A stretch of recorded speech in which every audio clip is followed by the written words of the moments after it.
म्हणजे आपण म्हणजे अजितदादांना म्हणजे काय अचानक म्हणजे लोक विलन म्हणायला लागले, कोणत्या आधारांनी बोलायला लागले, हेकड म्हणायला लागले. अरे मी एक सांगू शकतो, मर्द माणूस जर कोणी असेल महाराष्ट्रामध्ये तो एकच आहे, तो अजित पवार आहे.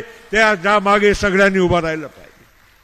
कसला भेकड काय म्हणजे कोणत्या शब्दाचा वापर, आपण कोणत्या स्तरावर आलो बोलायला. मला काय हरकत नाही. दादाचे माझे संबंध चांगले आणि गोड, पण कधी जवळचे नव्हते. त्याचं कारण होतं मी पवार साहेबांच्या अतिशय जवळ, आम्ही ज्येष्ठ म्हणून वयाने काय फार नाही फरक, पण मी पवार साहेबांच्या बरोबर असायचं म्हणून दादा आमच्यापासून थोडं दूर राहायचे, लांब राहायचे. असं नाही की काय आमचे त्यांचे काय मतभेद होते. मित्रांनो, ही काही साधी गोष्ट नाही आहे. आज म्हणजे आपण म्हणजे अजितदादांना म्हणजे काय अचानक म्हणजे लोक विलन म्हणायला लागले, कोणत्या आधारांनी बोलायला लागले, हेकड म्हणायला लागले. अरे मी एक सांगू शकतो, मर्द माणूस जर कोणी असेल महाराष्ट्रामध्ये तो एकच आहे, तो अजित पवार आहे. त्या मागे सगळ्यांनी उभा राहिलं पाहिजे. कसला भेकड काय म्हणजे कोणत्या शब्दाचा वापर, आपण कोणत्या स्तरावर आलो.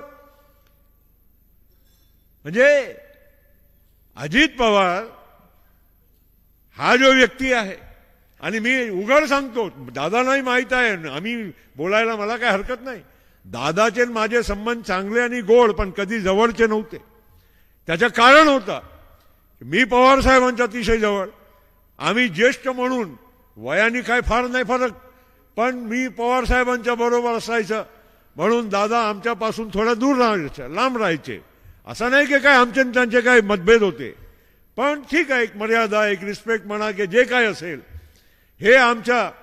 मग सगळ्यांच्या मनामध्ये प्रश्न, आणि स्वाभाविक आहे की प्रफुल्ल पटेल इथे कसा, अजित पवारांच्या बरोबर प्रफुल्ल पटेल कसे आले. आणि पवार साहेबांना म्हणजे लोकांना म्हणजे अजूनही आश्चर्य वाटते. अजूनही लोक मला अधूनमधून विचारत असतात, नाही कुछ तो तुम लोगों का कुछ अंडरस्टँडिंग तो होगा ही, आप होए तो कुछ तो है. मैं बोल बोल के थक जाता हूं की आमची भूमिका पवार साहेबांच्या विचारांची सुसंगत नाही. एका काळात आम्ही सगळे एकत्रच होतो, काम करत होतो पवार साहेबांच्यासाठी. म्हणजे अजितदादांनी काय नाही केलं, आम्ही काय नाही केलं. आम्ही असं नाही म्हणत की काय आम्ही काही उपकार केला कोणावर. साहेबांनी पण आमच्यावर आशीर्वाद, डोक्यावर आशीर्वाद ठेवला होता. आम्ही काय साहेबांच्या पर्सनल किंवा व्यक्तिगत विरोधात बोलत नाही, पण राजकीय भूमिका जी आहे ते तर कधीतरी स्पष्ट करून सगळ्यांनी त्या अनुषंगाने काम केलं पाहिजे. काय मानी करा, बरोबर आहे का नाही. आपली भूमिका जे राजकीय आहे त्यामध्ये कुठेही मतभेद होता कामा नये, कुठेही त्यामध्ये तडजोड करता कामा नये. ही अतिशय महत्वाची बाब आहे. या महाराष्ट्रामध्ये काही लोक कोणीतरी भाषणात सांगितलं की कोणी आत जाते, बाहेर जाते, कोणी इकडे जाते, तिकडे जाते. हे सगळं म्हणजे एकदम स्पष्ट आपला म्हणजे रोल प्रत्येकाचा राहिला पाहिजे. आज दादा म्हणजे दादा, आणि दादाच्या नेतृत्वामध्ये जर आपला खरा विश्वास आहे, आणि आहेतच, काही विषय नाही आहे, पण आपण खरोखर त्यांना ताकद देण्याचं काम सगळ्यांनी म्हणजे मनापासून केलं पाहिजे. आज माझ्यासारख्या व्यक्तीने हे जे भूमिका घेतली, आज दादाच्या पाठी आम्ही म्हणजे 100% जसा मी पवार साहेबांच्या मागे उभा राहिलो, आज दादाच्या मागे उभा राहण्याचा हा निर्धार हा माझा आहे. आणि माझ्यासारखा माणूस काही इकडे तिकडे काय मला काय करायची गरज नाही. दादालाही माहीत आहे, मलाही माहीत आहे, सगळ्यांना माहीत आहे माझ्या राजकारण करण्याची जे काय माझी स्टाईल असेल. कोणाला योग्य वाटत असेल, कोणाला जास्त चांगला वाटत असेल, कोणाला वाईट वाटत असेल, पण मी तुम्हाला सांगतो की मी प्रामाणिक राजकारण या महाराष्ट्रामध्ये केलं आहे. अनेक लोकांना माहीतही नसेल की काँग्रेसचा टिळक भवन माझ्या वडिलांनी बांधून दिलेलं आहे. माझे वडील 1952 पासून आमदार होते.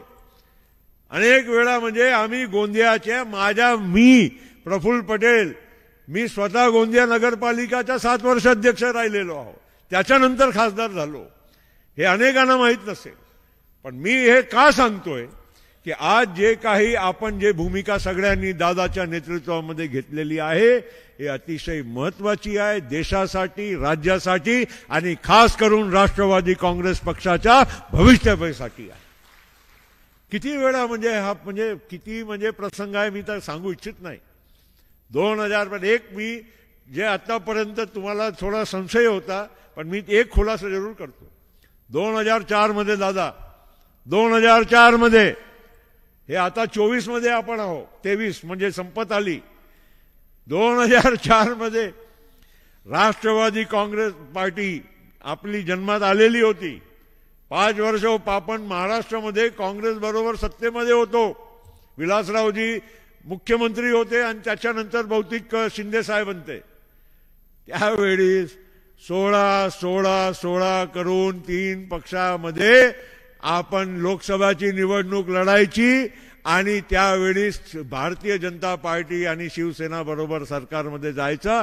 हा आपण 2004 मध्ये नाही साहेब, म्हणून एक थोडा मला क्रेडिट द्या, ते तुम्हालाही माहित नसेल. माझ्या घरी घडलेली घटना आहे 2004 ची. आणि कोण होते? प्रमोद महाजन साहेब.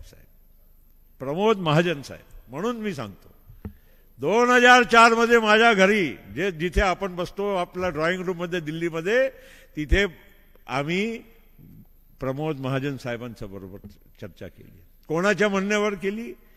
अटल बिहारी वाजपेयी, ज्यांच्या आता त्यांनी आवाज काढला. अटल बिहारी वाजपेयी, लालकृष्णजी अडवाणी आणि जसवंत सिंगजी, या तिघांच्या सूचनेप्रमाणे तिथे मीटिंग झाली. पण मी तुम्हाला सांगू इच्छितो, गोपीनाथजी खुश होते त्यावेळेस, पण गोपीनाथजीला फार इन्व्हॉल्व नव्हतं केलं. आणि एक काय झालं दादा, प्रमोद महाजनला हे नव्हतं पाहिजे. प्रमोद महाजनला वाटलं की माझ्या इम्पॉर्टन्स दिल्लीमध्ये, जे आज मी निर्विवाद नेता महाराष्ट्राचा आहे, आणि शरद पवार जर आमच्या बरोबर आले तो आमचे नेते श्रेष्ठी शरद पवारांची जास्त ऐकेल, माझी कमी ऐकेल, म्हणून त्यांनी बाळासाहेब ठाकरेला हे लीक करून दिली गोष्ट. बाळासाहेब ठाकरेंनी आडवे तिडवे काही स्टेटमेंट दिले आणि 2004 मध्ये ते होणारी युती आपली फिसकटली होती. हे कोणालाही माहीत नसेल, पहिल्यांदा मी सांगतो. म्हणून माझ्या पुस्तकांच्या साठी तुम्ही वाट बघा. खूप सारे असे किस्से तुम्हाला निघेल. मला एवढाच म्हणायचं आहे,